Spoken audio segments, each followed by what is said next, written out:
தனியா ஊரை சுத்திட்டு இருந்தா உப்பொண்ண கூட்டிட்டு வந்திருக்கிற, என்னடா இது? ஆமாப்பா, தனியா சுத்தக்கூடாதுன்னு தான் ஜோடிக்கு ஒன்று கூட்டிட்டு வந்தேன். டேய், இதை கூட்டிட்டு வெளியில போடா. எதுக்கப்பா வெளியில போகணும்? இன்னொன்று ரெடி ஆகுதப்பா ஆளு.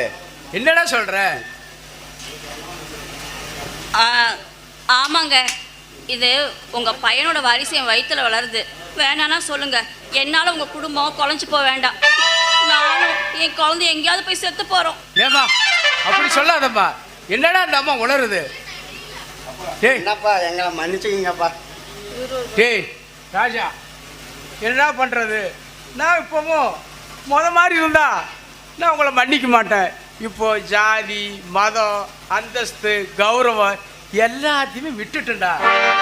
இந்த காலத்தில் பெத்த புள்ள கடைசியில் 3 கை மண்ணள்ளி போடுறதுன்னு சொல்கிறாங்க. அது யார் பார்க்குறா? எந்த தகப்பன் பார்க்குறான்? நம்ம கண்ணு முன்னாடி நம்ம மகன் எல்லாம் வாழ்கிறானா, அதை பார்த்து சந்தோஷப்படுறா. எல்லாம் இருடா ராஜா. சரிப்பா.